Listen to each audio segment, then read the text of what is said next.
Bonjour à tous. Après avoir abordé tout ce qui est sexualité, fonctionnement des ovaires, fonctionnement des testicules dans le chapitre précédent, on va maintenant parler de la maîtrise de la procréation, donc dans un nouveau chapitre, chapitre 4. De quoi est-ce qu'on va parler concrètement? Il y a une grosse partie sur tout ce qui va être contraception, c'est-à-dire les différents moyens qui peuvent être mis en œuvre pour mener une sexualité sans forcément avoir envie d'avoir un enfant. Et dans une deuxième partie, on va voir justement l'inverse, c'est-à-dire comment avoir des enfants lorsqu'on n'en a pas forcément les moyens dans un couple. Donc c'est deux parties qu'on va traiter sur cette vidéo. Comme d'habitude, vous avez le cours qui est sur le serveur Discord et sur Pronote. Ça, c'est surtout un appui sur ce cours avec différentes illustrations et différents schémas que vous pouvez compléter, dont vous pouvez vous servir pour travailler votre cours.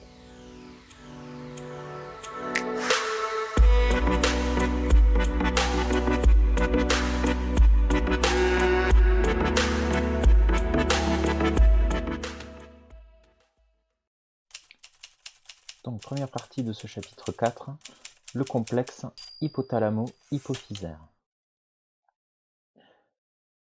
Alors, d'un point de vue anatomique, on va parler de deux zones qui se situent dans le cerveau. Donc une première zone qui s'appelle l'hypophyse. L'hypophyse se situe ici, vraiment à la base du cerveau. C'est une petite glande qui va sécréter des hormones. La deuxième partie dont on va parler, ça s'appelle l'hypothalamus. L'hypothalamus, c'est une zone du cerveau qui est située un petit peu plus au-dessus de l'hypophyse et qui va être reliée à l'hypophyse. Donc c'est vraiment deux structures qui vont fonctionner ensemble. L'ensemble, justement, ça forme ce qu'on va appeler le complexe hypothalamo-hypophysaire, donc formé de l'hypothalamus et de l'hypophyse. Cet ensemble, il va contrôler le fonctionnement des gonades, c'est-à-dire à la fois le fonctionnement des ovaires et le fonctionnement des testicules.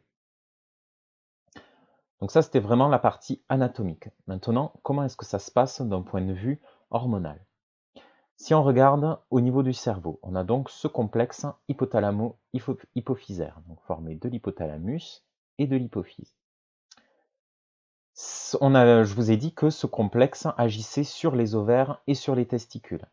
C'est-à-dire qu'il va agir à la fois sur les deux ovaires chez la femme et sur les deux testicules chez l'homme. Maintenant, comment ça se passe? Je vous ai dit, l'hypophyse, c'est une structure qui va sécréter des hormones. Deux types d'hormones que vous devez connaître qui s'appellent la LH et la FSH. Ces deux hormones, on les retrouve à la fois chez l'homme et chez la femme. Elles vont agir sur les ovaires chez la femme et sur les testicules chez l'homme. Je précise bien les deux hormones. On retrouve de la LH et de la FSH chez l'homme comme chez la femme.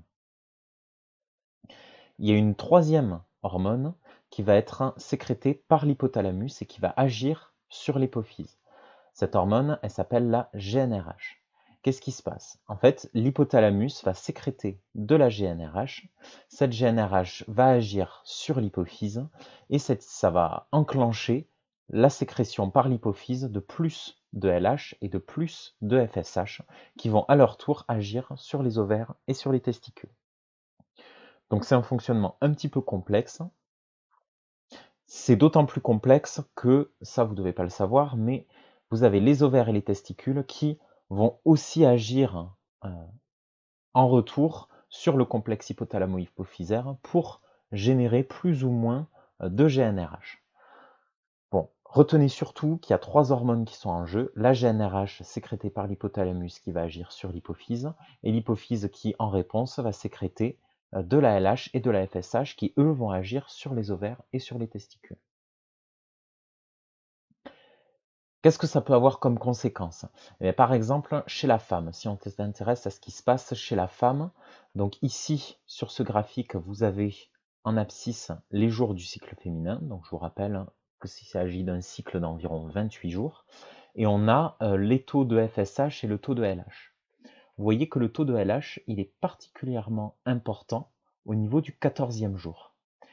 Et si on regarde ce graphique, donc, qui présente toujours les jours du cycle en abscisse, et en ordonnée, on a les taux d'œstrogène, les taux de progestérone et ce qui se passe au niveau des ovaires, on voit que le pic de LH, il intervient au moment de l'ovulation.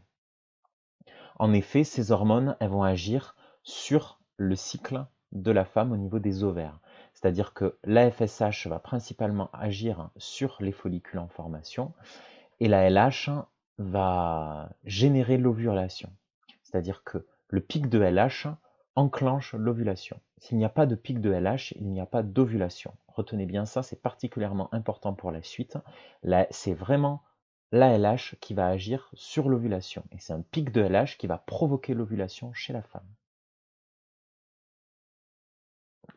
Donc si on synthétise un petit peu tout ça, le fonctionnement hormonal au niveau du complexe hypothalamo-hypophysaire, l'hypophyse produit des hormones qui sont appelées des gonadostimulines. Ce sont la FSH et la LH. Gonadostimulines, ce sont des hormones donc, qui vont stimuler les gonades, gonadostimulines. Elles vont stimuler le fonctionnement des testicules chez l'homme et des ovaires chez la femme. On la retrouve donc chez l'homme comme chez la femme. Chez la femme, c'est une brusque augmentation du taux de LH dans le sang aux alentours du 14e jour qui va déclencher l'ovulation. Une autre hormone, la GnRH, est elle produite par l'hypothalamus et va contrôler la libération de LH et de FSH par l'hypophyse. Donc ce que vous devez retenir, je vous rappelle, le complexe hypothalamo-hypophysaire avec l'hypothalamus qui sécrète de la GnRH, qui active sur l'hypophyse la libération des gonadostimulines, la LH et la FSH, qui vont agir sur les ovaires et sur les testicules. Deuxième partie de ce cours, les contraceptions hormonales.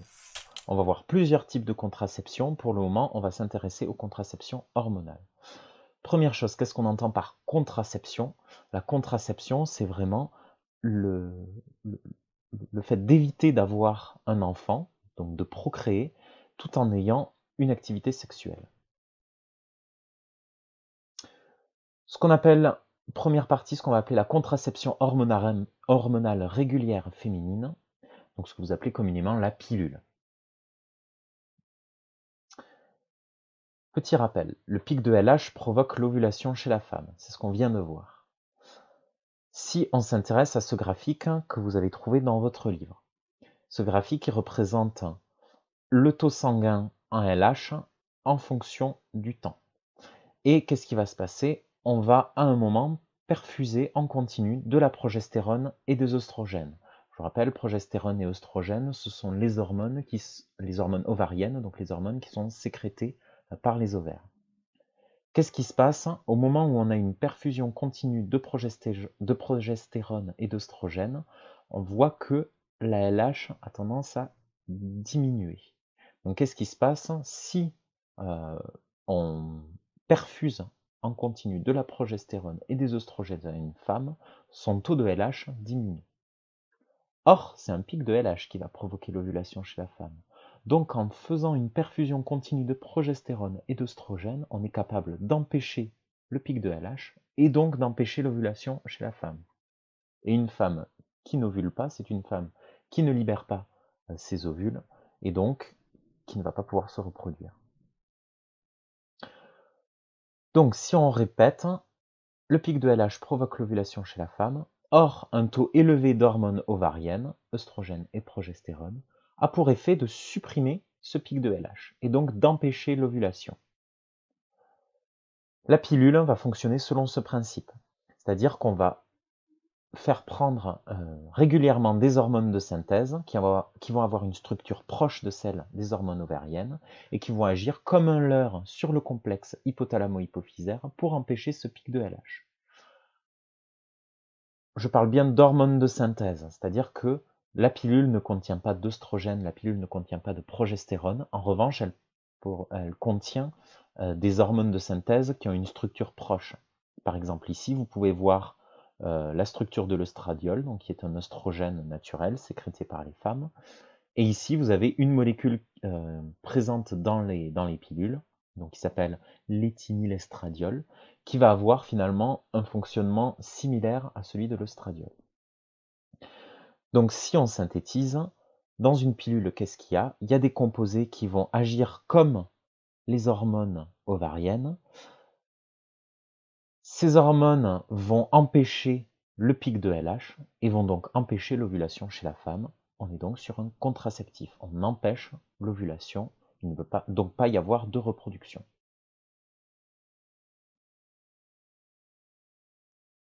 Alors la pilule, c'est pas le seul moyen de reproduction qu'il y a chez la femme. Il y a de nombreuses autres méthodes de contraception qui vont reposer sur le même principe que la pilule. Pourquoi avoir d'autres méthodes? Parce que la pilule, c'est quelque chose qui peut être relativement contraignant pour certaines femmes, puisque la pilule, c'est quelque chose c'est une prise qui est journalière. Donc il faut prendre la pilule tous les jours pour pouvoir maintenir ce taux d'hormones relativement haut. Qu'est-ce qu'il y a comme alternative à la pilule? Il y a d'abord le patch. Le patch, c'est un petit autocollant de cette taille-là, assez petit, qui va se placer sur la peau et qui va diffuser des hormones de synthèse, à peu près les mêmes, qui vont passer à travers le sang, qui vont passer à travers la peau pour rejoindre le sang. Donc c'est à peu près le même principe. En général, un patch se change un peu moins de tous les mois. Une deuxième méthode, c'est ce qu'on appelle l'implant. L'implant, c'est un petit bâtonnet assez court qui va être inséré dans le bras et qui va lui aussi diffuser des hormones. Donc ce petit bâton va diffuser des hormones pendant plusieurs années, à peu près 3 ans, et va devoir être changé au bout de 3 ans si on souhaite continuer la contraception. Une troisième méthode qui fonctionne de la même manière, c'est l'anneau vaginal. L'anneau vaginal, c'est un petit anneau flexible en plastique, donc qui ressemble à ça, qui doit être inséré au fond du vagin et qui va diffuser les hormones en continu lui aussi. Donc 4 méthodes de contraception féminine hormonale, qui sont la pilule, le patch, l'implant et l'anneau vaginal. Toutes fonctionnent en diffusant des hormones à l'intérieur de l'organisme qui vont empêcher le pic de LH et qui vont ainsi empêcher l'ovulation.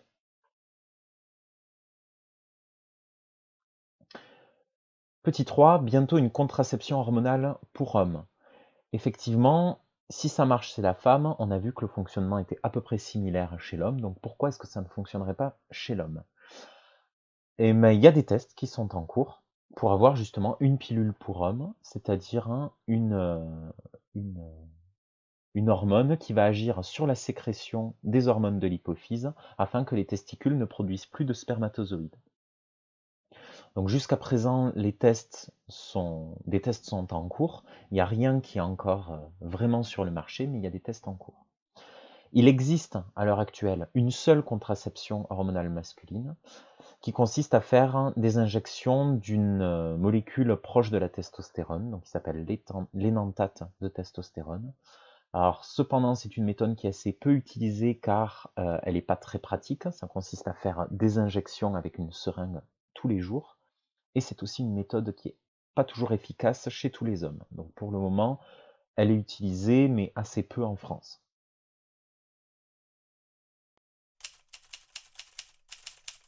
Grand 3, d'autres méthodes de contraception. Jusqu'à présent, on a vu les méthodes hormonales. Il y a d'autres méthodes qui vont fonctionner selon des principes un petit peu différents. Tout d'abord, alors ce qu'on a longtemps appelé le stérilet, qui porte un nom un peu plus scientifique, donc qui est le dispositif intra-utérin, ou DIU. Le dispositif intra-utérin, c'est un petit élément en plastique et ou en cuivre qui va être placé dans la cavité utérine. Donc vous voyez, ici vous en avez un en plastique, ici un en cuivre, et qui va être inséré à l'intérieur de l'utérus. À quoi il va servir? Il va d'une part limiter l'avancée des spermatozoïdes, on parle de spermaticides, et rendre difficile l'anidation de l'embryon. C'est-à-dire que si un embryon se forme, si les spermatozoïdes arrivent à passer et qu'un embryon vient essayer de se nicher dans l'utérus, eh bien ce stérilet, ce DIU, va empêcher l'anidation de l'embryon. Alors comment ça fonctionne? En fait, c'est une molécule qui va être diffusée par le DIU. Donc sur le DIU dit hormonal, c'est une hormone de synthèse qui va être diffusée. Et sur les DIU en cuivre, c'est le cuivre lui-même qui va empêcher l'avancée des spermatozoïdes et empêcher l'anidation de l'embryon.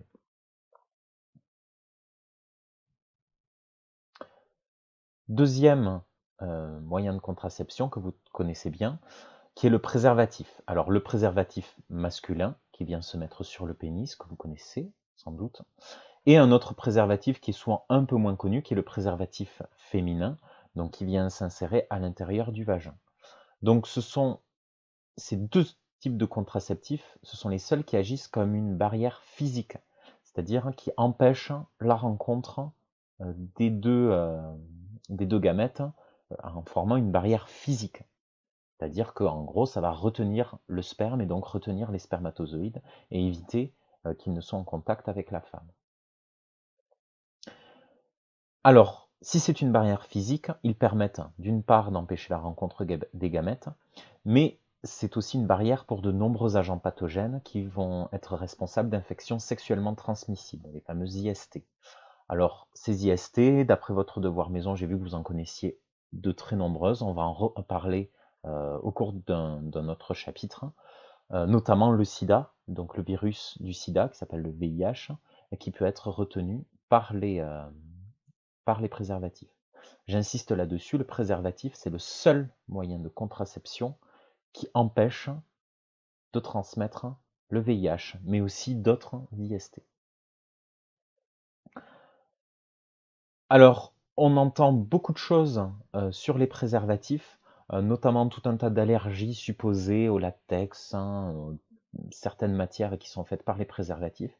Sachez qu'il existe une très grande gamme de préservatifs, de toute taille déjà, mais aussi de différentes matières et de différentes textures, notamment pour éviter les allergies, puisqu'il y a certaines allergies au latex. Sachez qu'il existe toute une gamme de préservatifs sans latex.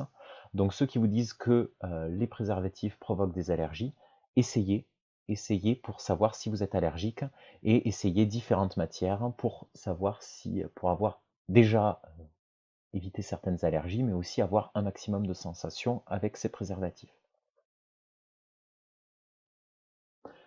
Un troisième type de contraception, qui est relativement drastique, on va dire, qui est la contraception chirurgicale. On parle de vasectomie chez l'homme, ou des ligatures des trompes chez la femme. En fait, il s'agit d'opérations chirurgicales qui vont empêcher l'émission des gamètes. Donc comment? Chez l'homme, en coupant, en fermant le canal déférent, donc c'est-à-dire que les spermatozoïdes ne peuvent plus rejoindre le pénis puisque le canal déférent est coupé. Et chez la femme, c'est le même principe, on va couper les trompes ou ligaturer les trompes, ce qui va empêcher l'ovule d'atteindre et c'est surtout les spermatozoïdes d'atteindre l'ovule. Ce sont des opérations qui sont irréversibles, donc on est vraiment sur une contraception qui peut être faite après avoir eu des enfants, par exemple. Pour synthétiser, plusieurs types de contraception. On a vu différents types de contraception qui ont une action hormonale, la pilule, l'implant, le patch, l'anneau vaginal, mais aussi le DIU hormonal, alors qui est un petit peu à cheval puisqu'il a aussi une action locale, c'est-à-dire qu'il va vraiment agir au niveau du vagin, et en faire une barrière physique avec le préservatif féminin, le préservatif masculin. Et j'insiste, le préservatif, c'est le seul moyen de se protéger de nombreuses infections sexuellement transmissibles. Tous ces autres moyens, ce sont des moyens de contraception, mais qui ne permettent pas de se protéger des IST.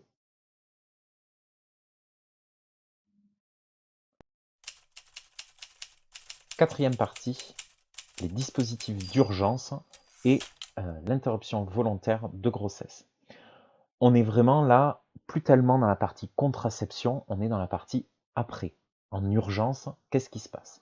Donc suite à un rapport sexuel non protégé, il est toujours possible pour la femme de ne pas avoir d'enfant.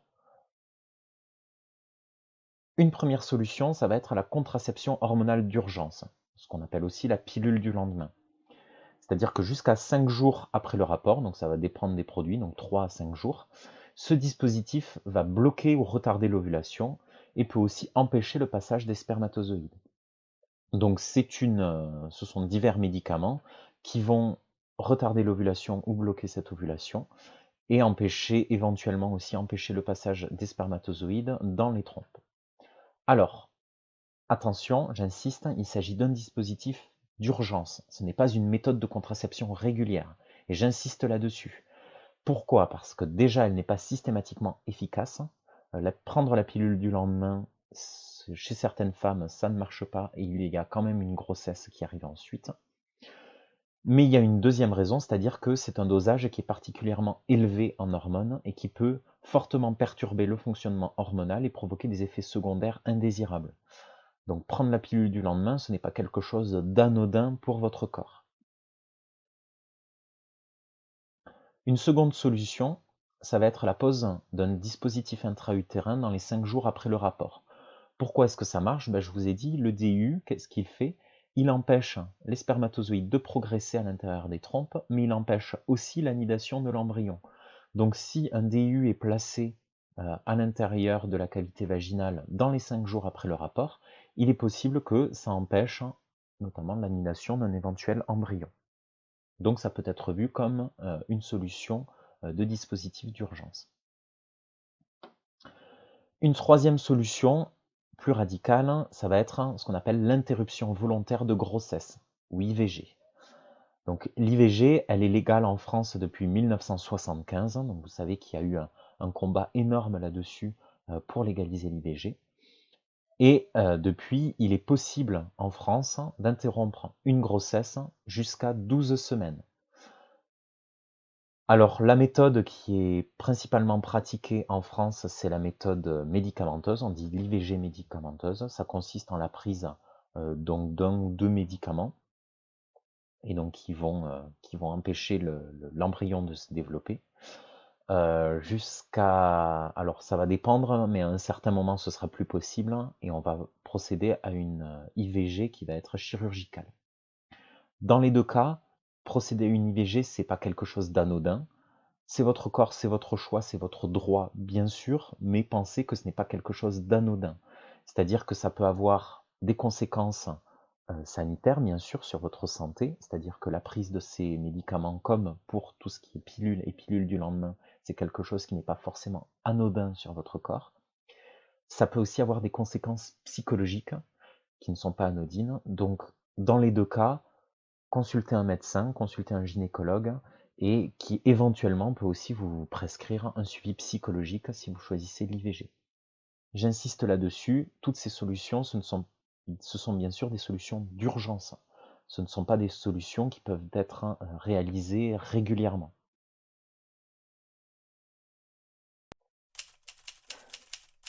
Cinquième partie, l'assistance médicale à la procréation. Jusqu'à présent, on a vu tout ce qui était contraception, c'est-à-dire comment ne pas avoir d'enfants. Maintenant, on voit l'inverse, c'est-à-dire les gens qui veulent absolument avoir des enfants, mais qui ne le peuvent pas forcément. Pourquoi est-ce qu'un couple ne pourrait pas avoir d'enfants?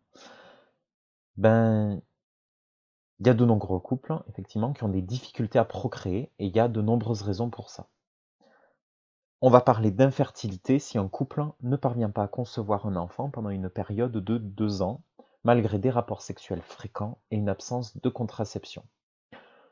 Les causes d'infertilité sont nombreuses: problèmes hormonaux, obstruction des trompes utérines, insuffisance du nombre de spermatozoïdes, problèmes de mobilité ou de malformation des spermatozoïdes, etc. Donc par exemple, chez l'homme, vous avez ici des spermatozoïdes qui ont une mobilité qui est normale, et qui peuvent avoir une mobilité anormale, c'est-à-dire qu'ils ne vont pas se déplacer dans le même sens, dans le bon sens, qui peuvent avoir des problèmes de morphologie, c'est-à-dire que vous avez des spermatozoïdes qui ont par exemple 2 têtes, comme celui-ci, certains qui ont un problème au niveau du cou, d'autres qui ont des problèmes au niveau des flagelles, et donc l'ensemble de ces problèmes va engendrer des problèmes de mobilité. Enfin, un troisième problème classique chez l'homme, qui est aussi un problème de concentration en spermatozoïdes dans le sperme, c'est-à-dire que si vous avez un sperme qui a une faible concentration en spermatozoïdes, la probabilité pour que il y ait fécondation, qu'il y ait un spermatozoïde qui atteigne l'ovule, est plus faible si vous avez un manque de spermatozoïdes. Tout ça, c'est ce qu'on appelle les problèmes d'infertilité, c'est-à-dire que c'est difficile d'avoir un enfant, mais en théorie, c'est relativement possible. On va parler de stérilité à l'extrême lorsque la grossesse est considérée comme naturellement impossible, par exemple lorsqu'il y a absence de production de gamètes chez l'un des deux membres du couple. Alors, infertilité, stérilité, on parle souvent au niveau d'un couple et pas au niveau d'un individu. Ça peut être des problèmes liés au couple. Si, malgré tout, le couple en question souhaite tout de même avoir un enfant, il peut adopter, bien sûr, mais il peut aussi avoir recours à des techniques biologiques, donc on va appeler des techniques d'assistance médicale à la procréation. Alors, petit 2, la stimulation de production des gamètes. C'est une première solution qui va, en gros, le but c'est de stimuler la production de gamètes lorsque, par exemple, chez la femme, il y a un manque de production d'ovocytes, ou chez l'homme, il y a un manque de production de spermatozoïdes. Ce sont des hormones de synthèse qui vont permettre la production.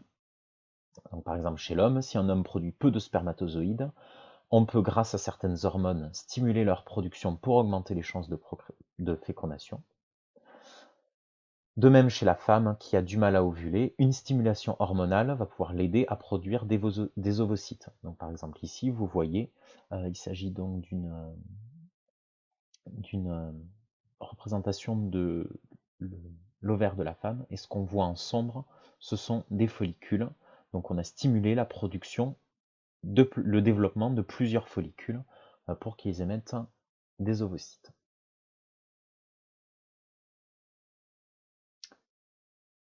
Une seconde solution, donc petit 3, l'insémination artificielle et le don de gamètes. Alors qu'est-ce qu'on appelle insémination artificielle?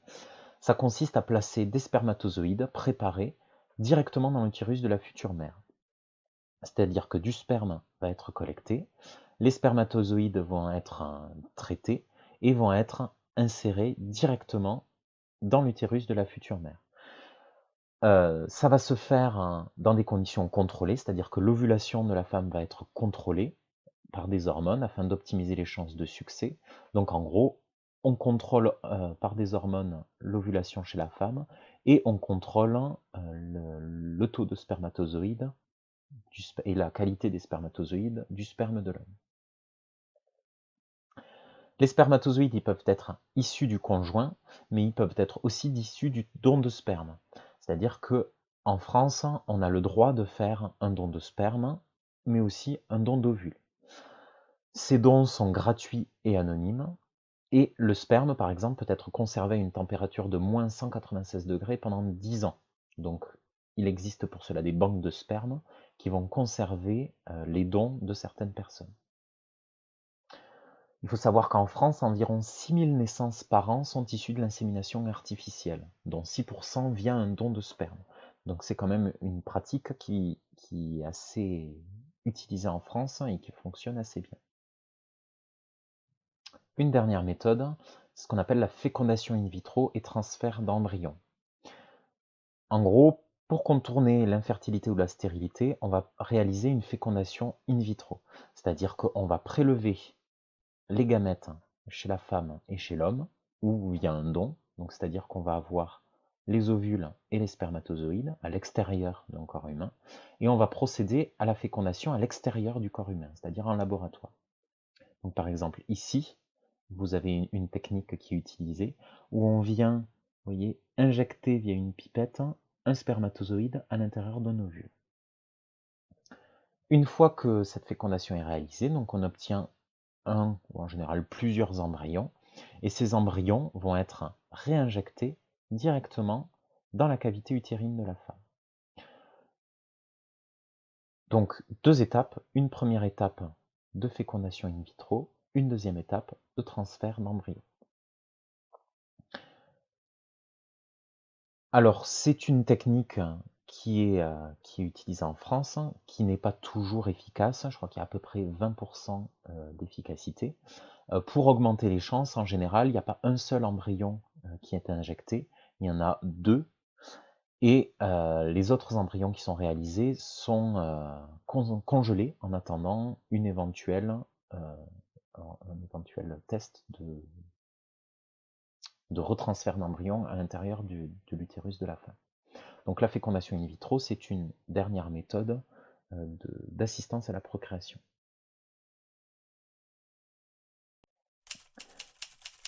Petite synthèse de tout ce qu'on a fait sur ce chapitre 4. Qu'est-ce que vous devez retenir? Le complexe hypothalamo-hypophysaire, au niveau du cerveau, il contrôle les gonades via la production d'hormones, la GnRH, la LH et la FSH. Deuxième chose à retenir, chez la femme, c'est un pic de LH qui va déclencher l'ovulation. Et donc, sans ce pic de LH, on arrive à empêcher l'ovulation. La contraception, c'est un moyen qui permet de vivre sa sexualité sans avoir d'enfant. Il y a de nombreuses méthodes différentes qui vont fonctionner comme une barrière physique, le préservatif masculin et féminin. Des méthodes ayant une action hormonale, comme la pilule, l'implant lavono-vaginal ou le patch, c'est-à-dire qui vont empêcher l'ovulation chez la femme, ou une action locale, c'est-à-dire le DUU qui va empêcher la progression des spermatozoïdes et la nidation d'un éventuel embryon. Les contraceptions hormonales, elles consistent en une diffusion d'hormones de synthèse, c'est-à-dire des hormones qui vont avoir une action proche de celle naturellement synthétisée par l'homme, qui vont empêcher le pic de LH et bloquer l'ovulation. Le préservatif, qu'il soit masculin ou féminin, c'est la seule méthode de contraception qui protège de nombreuses IST, y compris le VIH. Donc si vous devez vous protéger contre des maladies et que vous avez un partenaire qui n'est pas régulier, le seul moyen de contraception qui va aussi vous protéger de ces IST, c'est le préservatif. Enfin, pour les couples qui sont infertiles ou qui sont stériles et qui souhaitent avoir un enfant, il y a des possibilités par des voies biologiques, la stimulation de production de gamètes, l'insémination artificielle ou encore la fécondation in vitro et le transfert d'embryons. Voilà pour ce chapitre 4, donc la maîtrise de la procréation.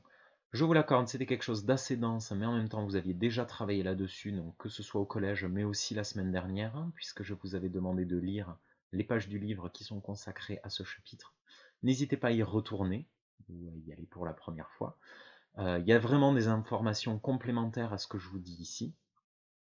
Sachez que après les vacances, vous aurez une interrogation là-dessus. Donc, si le confinement est terminé, ce sera une interrogation écrite au lycée. Sinon, je trouverai un moyen pour vous faire une interrogation sur ordinateur, qui portera donc sur le chapitre 3, sur le chapitre 4. D'ici là, si vous avez des questions, vous me contactez sur le serveur Discord ou sur Pronote. Je vous répondrai le plus vite possible. Si vous cherchez des informations sur Internet, faites attention à vos sources. Vraiment, on trouve de tout sur Internet, en particulier sur la sexualité. Méfiez-vous de ce que vous voyez. Vraiment, il y a beaucoup de choses qui ne sont ni scientifiquement correctes, ni légalement correctes. Donc si vous avez un doute, vous me posez la question rapidement, vous me contactez et je vous réponds. Pour tout ce qui est IST et maladies sexuellement transmissibles, on va avoir une partie qui va traiter de la santé. Donc on reviendra là-dessus un petit peu plus tard, ne vous inquiétez pas. En attendant, bonne révision et je vous dis à bientôt.